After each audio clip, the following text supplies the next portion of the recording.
Mr. Lipsky was a finalist in the 2012 John Bainbridge Moot Court Competition and served as the competition editor of the Moot Court Honors Board of Advocates for the 2013-2014 academic year, where, among other things, he was primarily responsible for preparing the problem for our inaugural National Moot Court Competition in Religion and the Law last month. Mr. Lipsky? Woo! Yeah, Paul! Thank you, Dean Salkin. Before I start, I have to do something very important. So I'm going to take a selfie.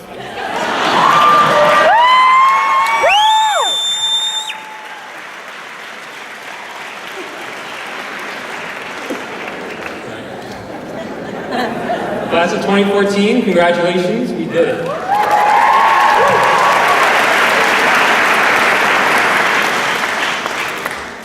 So about a week ago, I typed into YouTube graduation speeches, and I watched a bunch of them. And I discovered that there's two types of speeches. The first are those that seek to inspire us, but instead put us to sleep. And the second are those that have no real substance, but are memorable, usually because somebody throws up. Now, I don't think I'm going to throw up, so unfortunately, mine's probably going to be the former of the two. Exactly 3 weeks ago today, my family had a wake for my grandfather, as we called him Lipsky. Now, don't ask why a Jewish man was given a wake. We were just a very collective family, so just go with it. Anyway, a lot of people came out to say goodbye to Lipsky, actually including Dean Salkin and Paula Kutch. I think that just shows how great they are, how much they really think of us as a family. But I digress for a second. The point I'm trying to make is that a lot of people came out, and a lot of people had stories about my grandfather. Stories about the time they spent with him, time spent with him fishing, or building things, because he was a builder, a woodworker. And all these stories, what they didn't talk about was how much money he made, or the time he spent away from home. And what I discovered is that people can live on after they die in the memories and impressions that they leave on those that they leave behind. Not how much money they made. That doesn't matter to people after you die. But we can only live on if we do the things we're passionate about, if we spend time with the people that we love, if we help the clients that we believe in. Otherwise, we won't leave anything behind.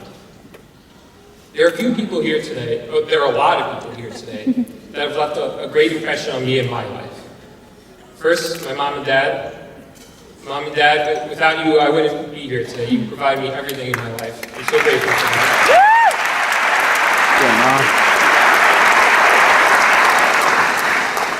Dad, from you I learned how to be a public speaker, which is very useful right now. Watching you 3 weeks ago say your final goodbye to Grandpa at the cemetery, I was really moved and inspired by how poised and eloquently you spoke, despite how much pain I know you were in. Mom, from you I inherited your love of reading, which has certainly helped me become a lawyer.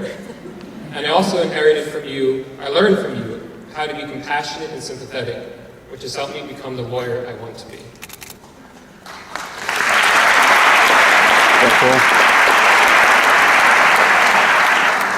Professor Rooney, or as I call her, my Aunt Pat. Pat, the path that led me here was made easier by following in your footsteps. And I really mean they led me right here, because Pat is not only a Touro alumni, as Dean Salkin said, but she was also a valedictorian of her class. And while she never spoon-fed me the answers, she was my greatest mentor and my role model. And Pat, I hope to be even half the lawyer that you are one day. Thank you.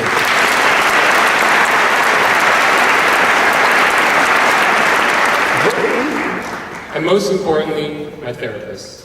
No. Well, he's like my therapist. My fiance, Chad. Chad, the path, this journey here was made so much happier having you in my life. I'm so lucky to have you. I'm so lucky that you were there to care for me when I was stressed out. And I know you're going to take good care of me this summer when I'm studying. And I really appreciate that. I love you so much, and I cannot wait to marry you.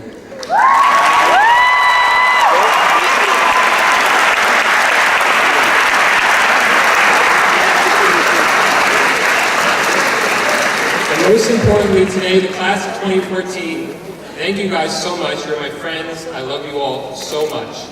And I encourage you, every once in a while, look back at your life and say, is this how I want to live my life? Am I doing the things that matter? Am I passionate about what I'm doing? Am I helping the clients I want to help? And then answer those questions honestly. Good luck, mazel tov, and may the force be with you. Yeah, bull!